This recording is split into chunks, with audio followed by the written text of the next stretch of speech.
Hello. Are you an expert in the games and worlds of Warhammer? Can you tell the difference between a Dark Elf Harpy and a Dark Eldar Homunculi? Between Grungni and Gretchen? Between Astartes and Space Marine? Well, if you can, and you want a chance to prove it, by Sigmar's light have you come to the right place. I'm Jordan, this is Jordan Sorcery, and today, it's time for Quizhammer.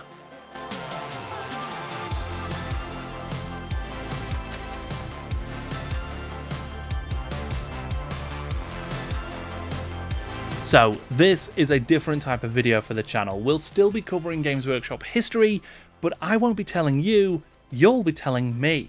I have prepared 30 questions about Warhammer Fantasy, Warhammer 40,000, and pretty much any other game that Games Workshop may or may not have released over the past 40 years. There'll be 3 rounds, 10 questions each. The first one, Warhammer Fantasy Battle. Then, general Games Workshop games. Then we finish with 40k. You'll have 10 seconds of thinking time after each question before I move on to the next. Some of the questions will be multiple choice, some won't. Some are hard, some are easy, but pretty much all of them will be really, really irritating if you get them wrong. Go and grab a pen and paper or open up your notes app or Google Docs or whatever it takes in order to keep track of your answers as we go. That's because I'm going to do all of the questions first and then all of the answers together at the end. Please refrain from leaving any answers in the comments below. I know we all get excited, absolutely put total scores and stuff like that. Even put positive encouragement like you go Guavessa or you can't keep a good greater demon down or whatever you fancy. Just not the answers, because it means that other people can't compete in the same way. And speaking of competing, if you want to compete with friends and watch the video together, I'm going to include a tie-breaking question at the end just to make sure that there's definitely a final winner. So, that is all of the new information you will need in order to take part. I just hope that you know all the old information so that you can answer these questions. Right, let's go and quiz. Here is the first round. We are starting with Warhammer Fantasy Battle. So, question 1. In the known world of Warhammer, what is the traditional language of the dwarves?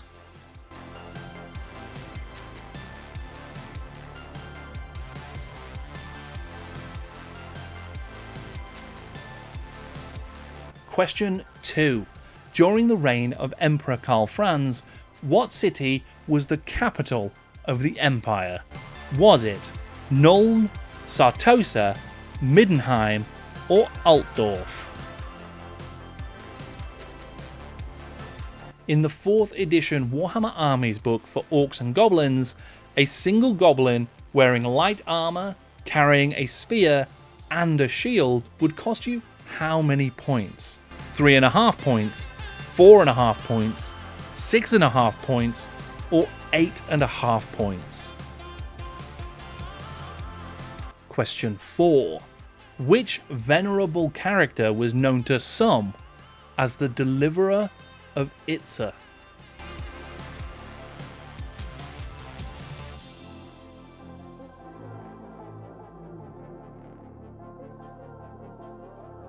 Question 5. The High Elves of Ulthuan were ruled by which elected monarch?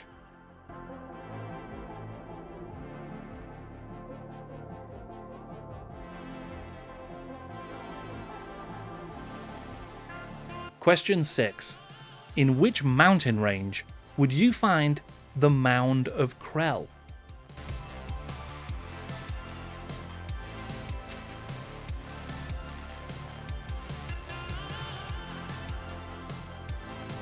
Question 7. What is the name of Skaven Greyseer Thankwall's personal rat ogre?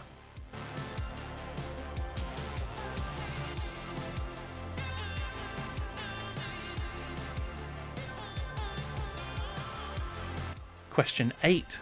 How many Everchosen of Chaos have there been in the history of the Warhammer known world?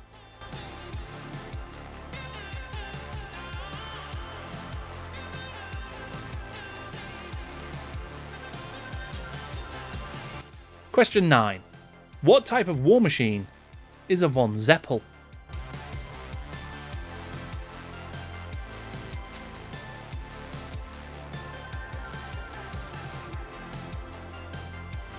And question 10. Which of these characters has never wielded Gal Maraz? Detlef Sierck, Sigmar Heldenhammer, Kurgan Ironbeard, or Valten? So, we are through the first round. Now we're on to round 2, General Games Workshop games. Good luck. Question 11. Which of these famous characters has never had a Citadel miniature? Judge Dredd, Count Dracula, Sherlock Holmes, or Doctor Who? Question 12. You could field a unit of Warp Raiders in which game?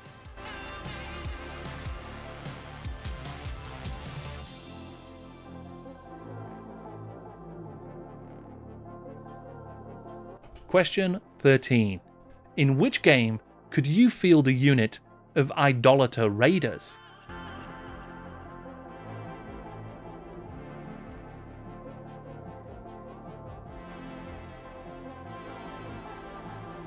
Question 14. Richard Halliwell was the legendary designer who co-created Warhammer Fantasy with Rick Priestley and wrote the rules for Space Hulk and some 2000 AD inspired board games. What other miniatures game did he design for Games Workshop in 1988?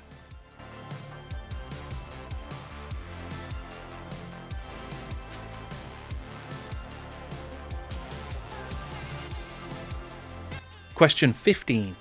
What number do you get if you add up the sacred numbers of the Chaos Gods, Tzeentch, Nurgle, Slaanesh, and Khorne?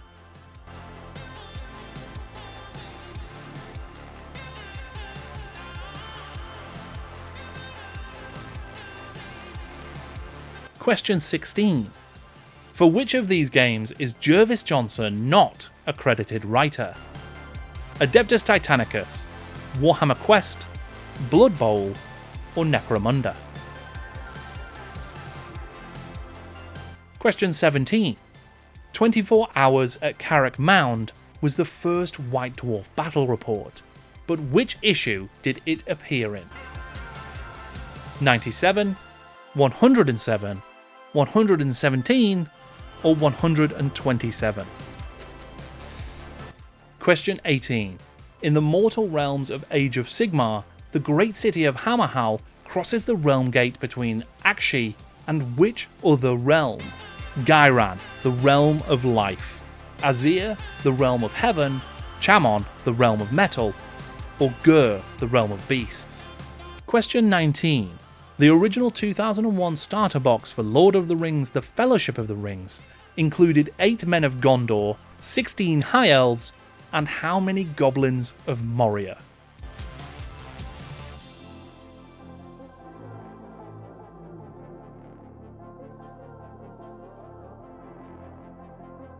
Question 20.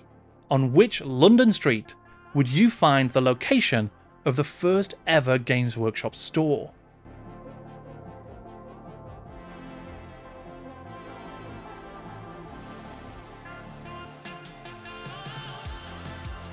Well,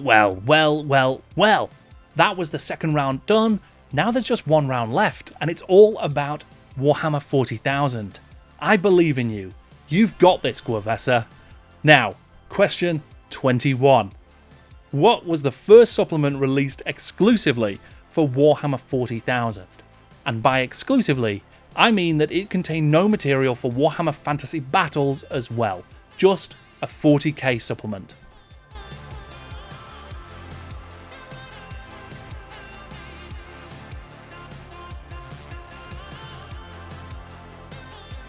Question 22.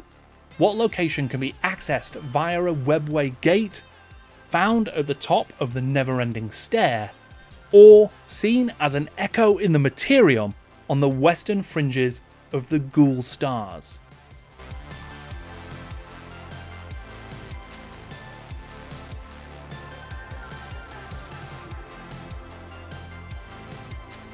Question 23. In a 2001 codex, the names of the Necromundan Spire Hunter suits were revealed to originate from the language of which 40k faction?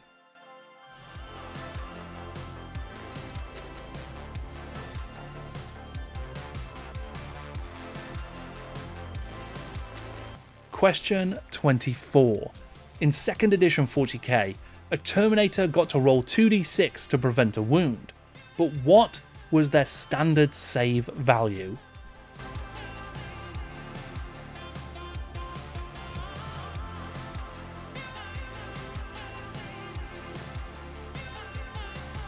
Question 25. What is the name of war boss Ghazghkull Thraka's famous Gretchen banner bearer?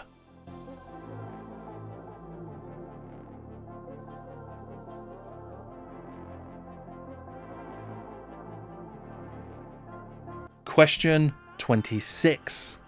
Which of these types of alien flora and fauna was not detailed in the original Rogue Trader book? Bloated blind bats, rippy fish, terror squirrel, Katachan brainleaf. Question 27. Which Space Marine chapter maintains a permanent presence in their fortress monastery on the hive world Necromunda?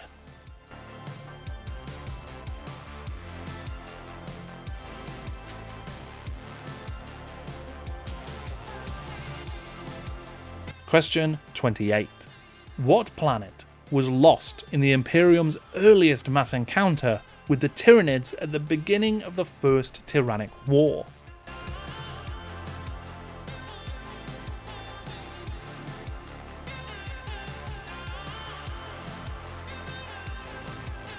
Question 29. The Necrontyr were fashioned into the race now known as the Necrons by which powerful race of so-called star gods?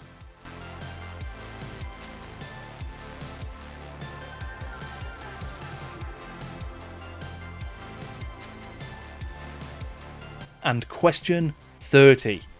This is it. What was the original Rogue Trader era miniature code for the first Plastic Space Marines box?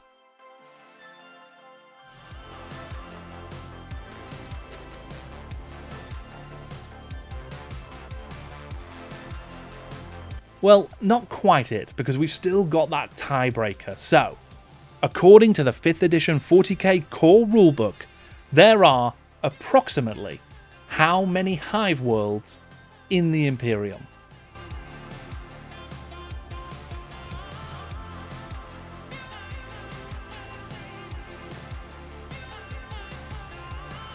So those were your questions. I hope you are happy with your answers. If you want me to repeat any of those questions, that's absolutely fine. You can just go back to the start of the video and watch it all again. If you are ready for your answers though, there are two ways to get them.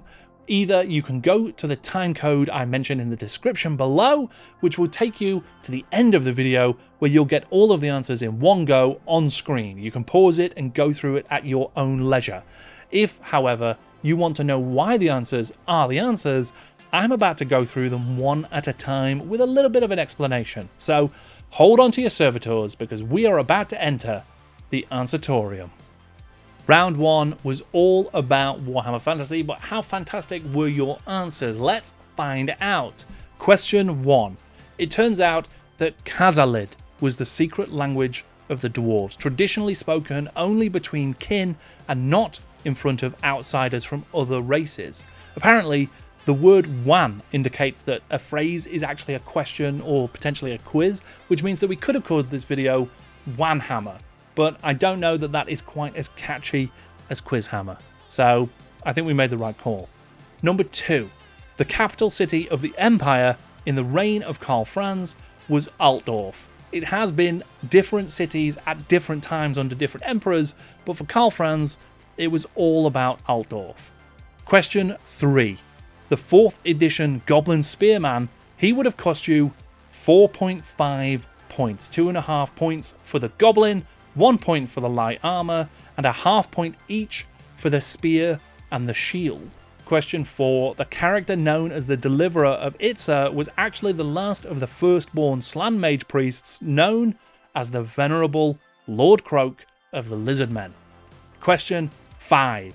It is the Phoenix King who is elected as leader of the High Elves. The princes of Ulthuan decide who will ascend to the throne to rule them.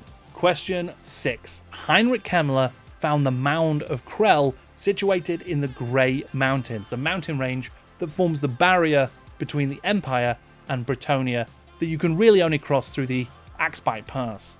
Question 7. The personal bodyguard of Gracier Thankwall is the Rat Ogre Bone Ripper. There have actually been 13 incarnations of Bone Ripper, each one more bone ripping than the last. Question 8. Since the beginning of the Warhammer Old World, there have been 13 ever chosen of Chaos, the final of which was Archaon, a very bad man, but I'm sure he didn't do anything that was irreversible. So, moving on. Question 9. If you were to find yourself stood alongside a Von Zeppel war machine, then you would discover that it is, of course, a steam tank, one that uses a rare configuration with a carrying deck on top that allows engineers to stand and ride it into battle. And question 10, Galmaraz is actually the Warhammer itself, the one that is featured on the cover of most editions of the game.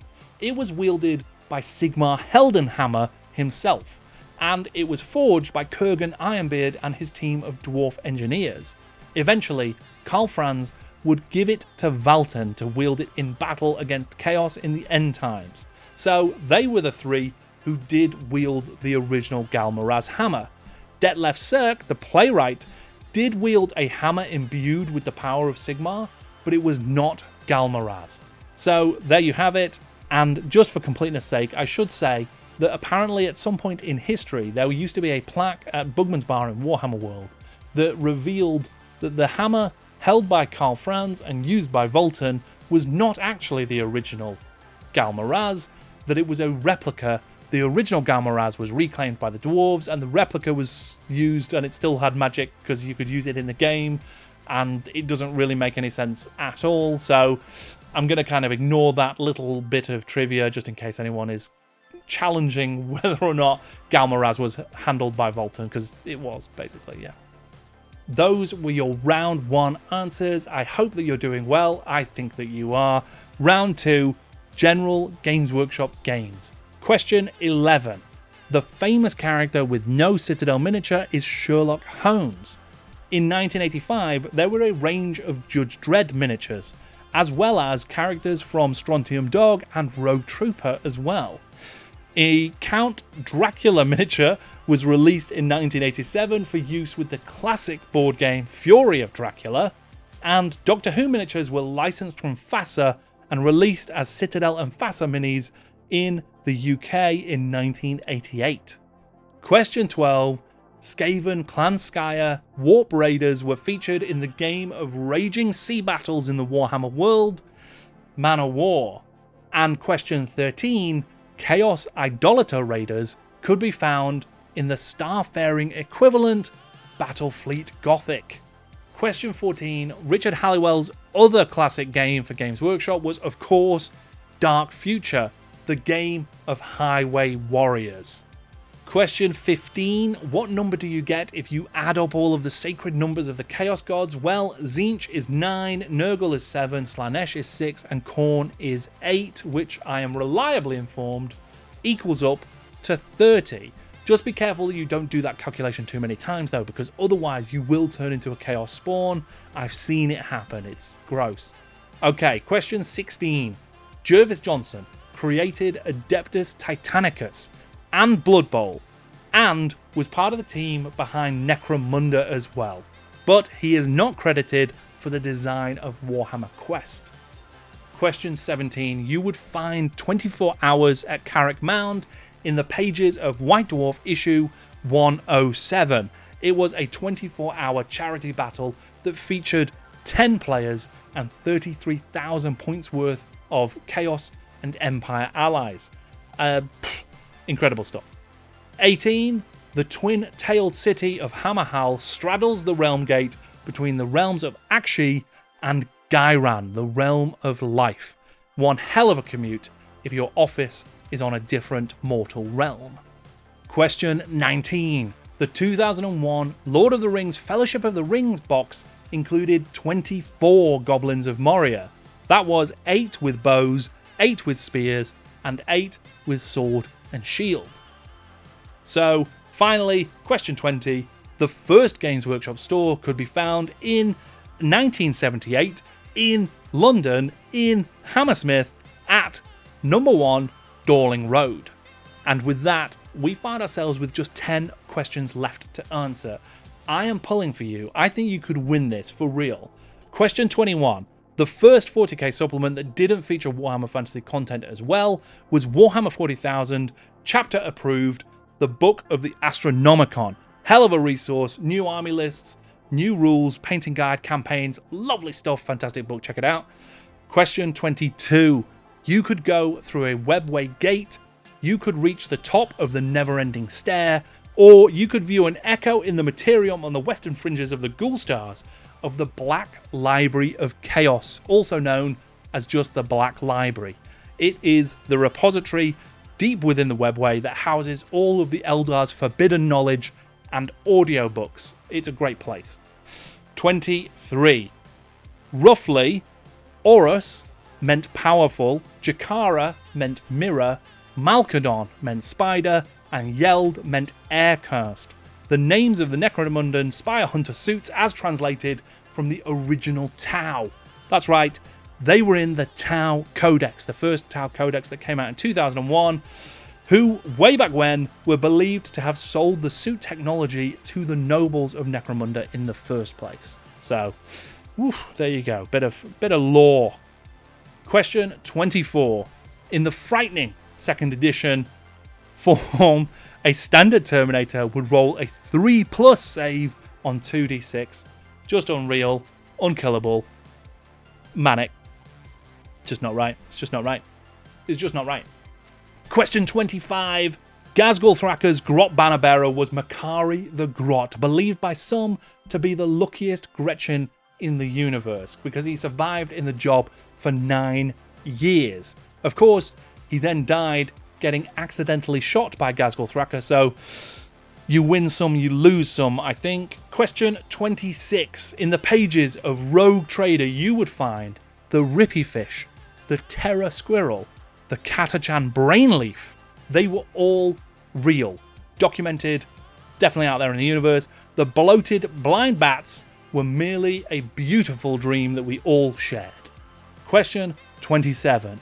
The Space Marines of the Imperial Fists maintain a force on the planet Necromunda in their fortress monastery based in Hive Primus. Imperial Fists. Apparently, they were originally posted there to help repel Orc raiders, but they stuck around for the unrivaled Ash Vistas and Corpse Starch delicacies. Okay, question 28. The first Imperium planet lost in what would become the First Tyrannic War was the planet Tyran, for which the Tyranids are named. Though this wasn't the actual first encounter with the Tyranids, it was the first time that the Imperium understood the true scale of the threat that the Tyranids posed. Question 29. It was thanks to the Catan that the Necron tier became the Necrons, immortal metal monsters, or neutral types, depending on your perspective. The Catan were responsible. Satan, Curtain. Question 30. The original plastic Imperial Space Marines box bore the miniature code RTB01. I have also seen it referred to as RTB1, so both answers would be acceptable. There you go. Well, that is 30 answers to 30 questions, but there's one more, the tiebreaker. So, according to the 5th edition 40k rulebook, there are approximately how many Hive worlds in the Imperium?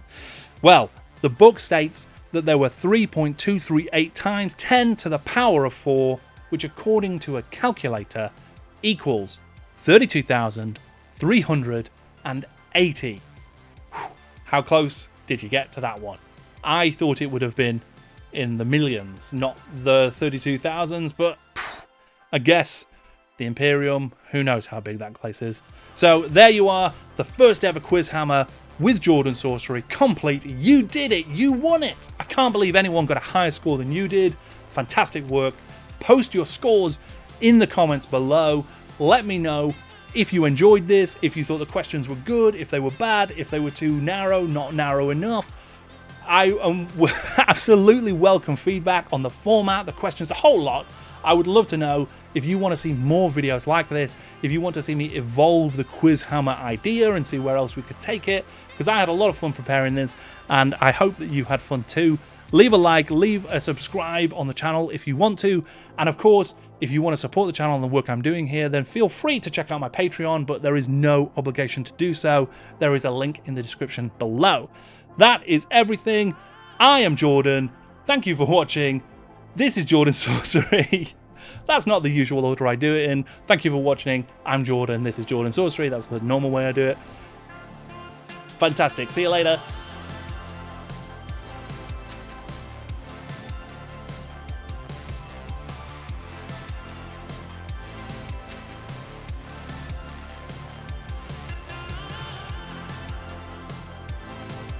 Coming up in just a second are those static screens with all of the answers that I talked about, so people can just jump straight to it and pause and take a look at it and mark their answers as quickly or as slowly as they want to. But here is one last question. Throughout the entire video, what game rulebook was up here on the shelf just behind me? If you can answer that, I will see you there soon.